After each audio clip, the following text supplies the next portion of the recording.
You're listening to The Vault. This is part 5 in the series Joli Truelson, Connecting the Dots. They're not personally invested in Joli or her case. They don't understand it. They didn't understand the suspect. This guy is a psychopath. It was late Monday evening, 10 minutes to 11 to be exact, and a late model, two-door, hardtop, probably gold-colored car stopped. The long-haired, about 30-ish driver, the car drove east toward St. Paul. Like, nothing rules this guy out, and nothing has since the beginning.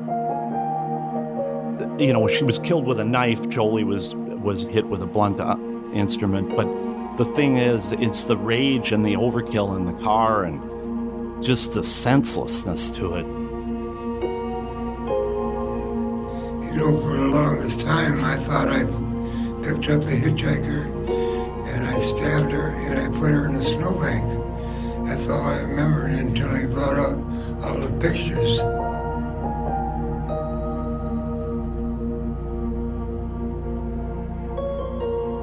In 3 months, at the time of this recording, Joli's family will mark the 53rd anniversary of the day they learned she had left this earth by the hands of an unknown assailant who left her body in the shallow waters of Minnehaha Creek.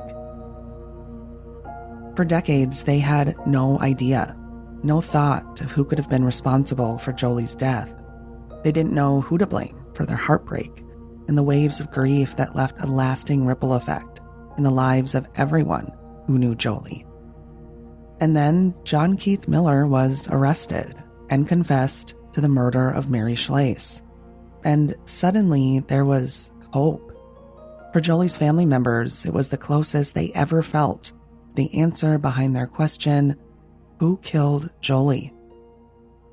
As you've been listening to this podcast series, and in the months before it aired, Joli's family, Valerie Sims, a volunteer attorney, and us here at The Vault have been digging into Miller's past. We've learned and proven that he cannot be taken at his word. We've heard stories from his first wife, Diana, about the physical and emotional pain he callously inflicted on her. We discovered he often vanished with no explanation of where he was going or where he had been. Court documents and newspaper archive articles have told the story of his known criminal history, which began with petty theft and eventually evolved into more serious crimes, involving at least one loaded weapon.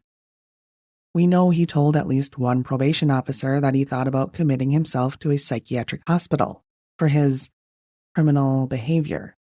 And we were made aware of this very important fact.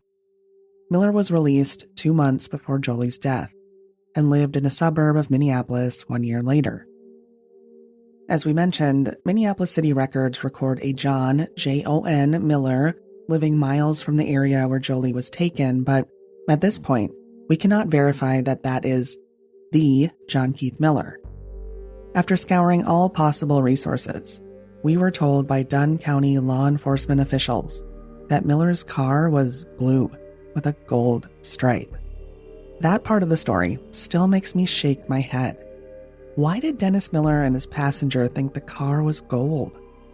We will never know, and we will never know if Joli's friend Sue made the same mistake.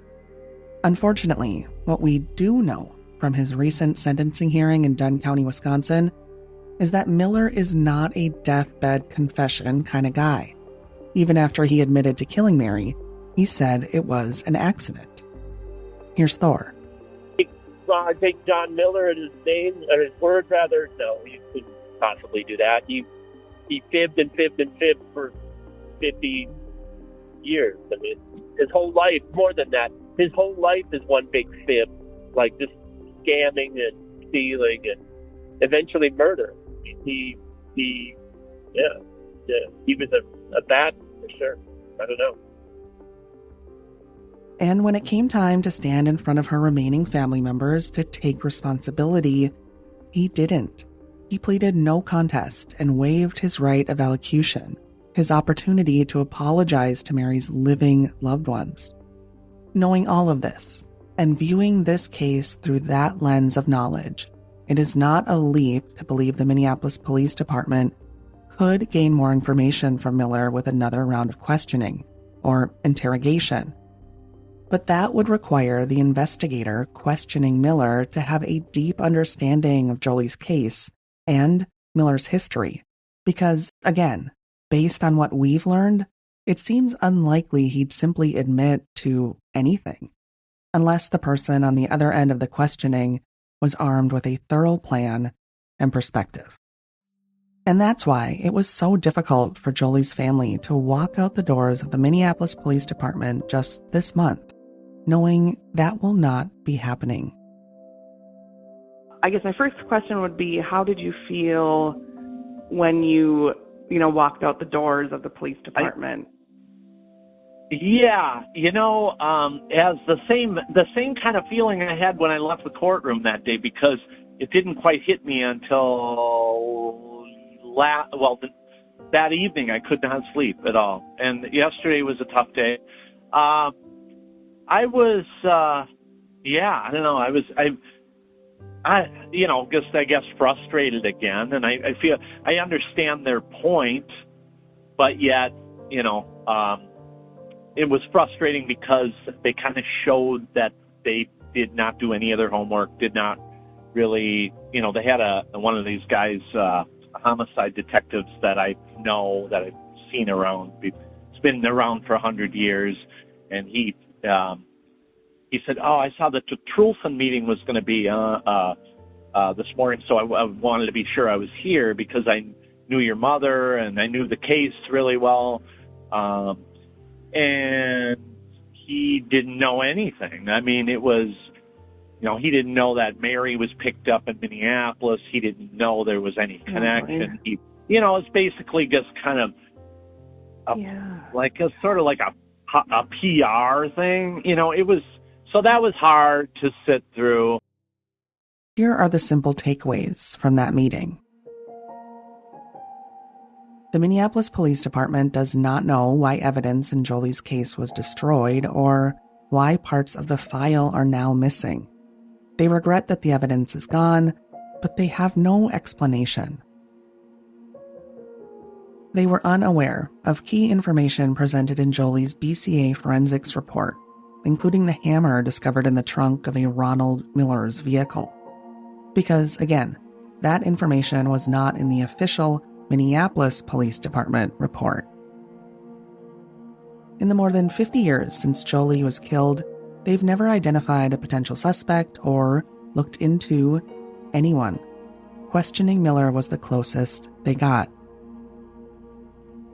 Yet even after the known lies Miller told Minneapolis Police Department Sergeant Sushta, the MPD will not be questioning him again. They told Joli's family their efforts would not lead to a conviction because there is no evidence left. Joli's case, they said, is closed. They did agree, however, to check Miller's parole files from 1972, after his release from San Quentin Prison in May of that year. When he was released, he would have had to report his address, which would be in his parole file. The MPD is also agreeing to release Joli's final medical examiner's report to the family, which should include photos of Joli, photos the family has never seen before. After Miller's sentencing, we here at The Vault did write Miller another letter, requesting to speak with him from prison, the Dodge Correctional Facility in Wisconsin. If he responds, you'll learn about it first on this podcast. I don't know why, but I'm still optimistic that this could happen. It's tempting to say we're ending this podcast, for now, from the same place we started. Sometimes it can feel like that. But for Joli's family, the last few months have meant something. Like I said before, didn't really have a lot of my hopes pinned on us getting some kind of conviction here or anything, but we've learned so much. It's bittersweet because, it's been 50 years we knew nothing, So it doesn't necessarily, I don't need the police to confirm anything. I think we're on to something here with this guy, and I'm just grateful that Mary's case was solved, and I think this guy is good for it. I mean, I don't think anybody's going to be able to convince me of that, I've come across a similar sentiment among other families whose loved ones' cases have gone cold and seemingly forgotten. Even if a conviction or justice, if you want to call it that, does not occur, there's some sense of peace knowing they did everything they could. They left it all out on the field, and through that, they honored their loved one.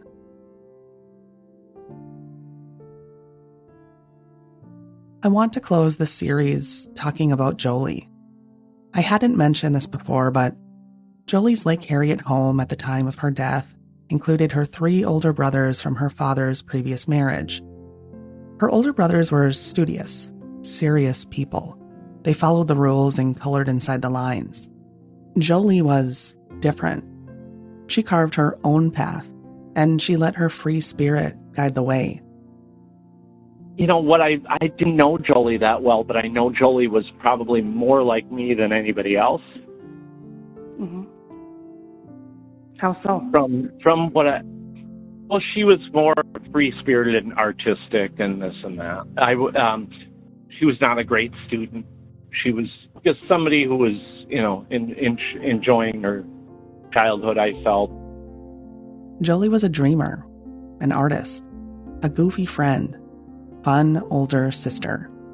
And she was a hippie, part of Minneapolis's counterculture. And although she differed from her older brothers, she had 2 younger brothers, Thor and Trig. I remember little bits of just these little bits and snippets of life, basically. But,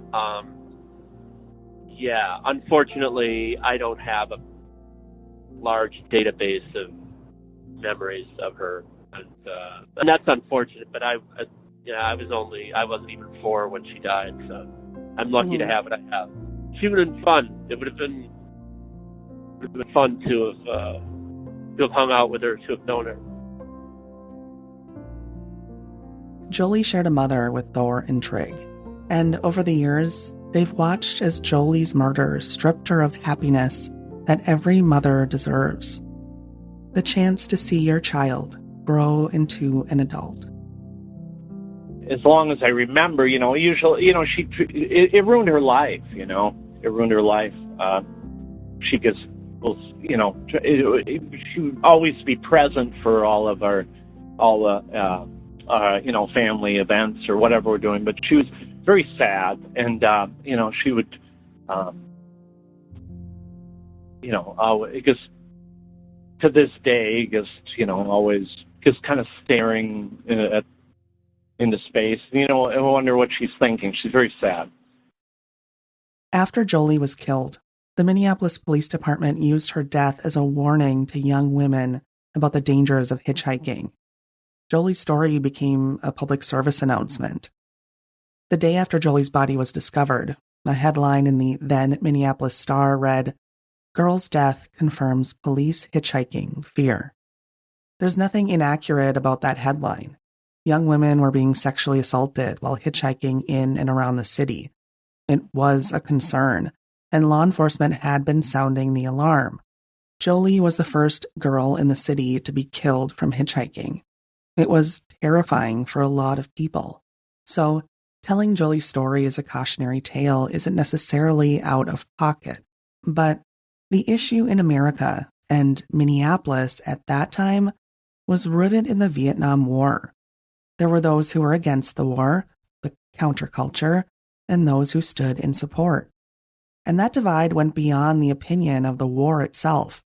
It represented 2 distinct ways or views of life.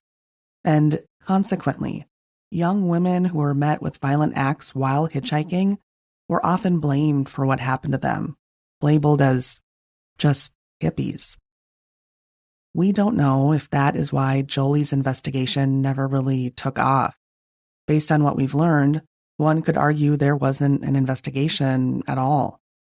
But it is a possibility those who knew Joli best have considered. My uncle actually said that he was meeting with this captain who was in charge of, had a homicide at the time, and he said that she probably deserved it.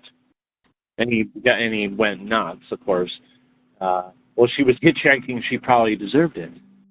Joli did not deserve to be killed because she attempted to hitch a ride to a bus stop. She was 16 years old. She had hitched countless rides before and made it safely to her destination time and time again. The only person responsible for Joli Truelson's death is the assailant who took her life. Joli does not deserve to be remembered as the girl who died because she was hitchhiking. Joli deserves to be remembered for who she was, how she lived. And according to those who knew her, she was pretty remarkable. I want to thank the family of Joli Truelson, specifically Thor and Trig, for contributing their time and voices for this podcast series. A special thank you to Valerie Sims, who volunteered countless hours on Joli's case and graciously shared her research for this podcast. For more information about Joli and John Keith Miller, visit inforum.com/thevault. There, you will also find documents cited in this podcast. And please, if you see something that sticks out, let us know. My contact information is in the show notes. If you're looking for a simple way to support the work we do at The Vault, you can leave a 5-star rating or review on Apple Podcasts. It helps give the podcast search visibility, which means more coverage for the cases we cover. The Vault is a Forum Communications podcast. I'm Trisha Turinskis. Thank you for listening.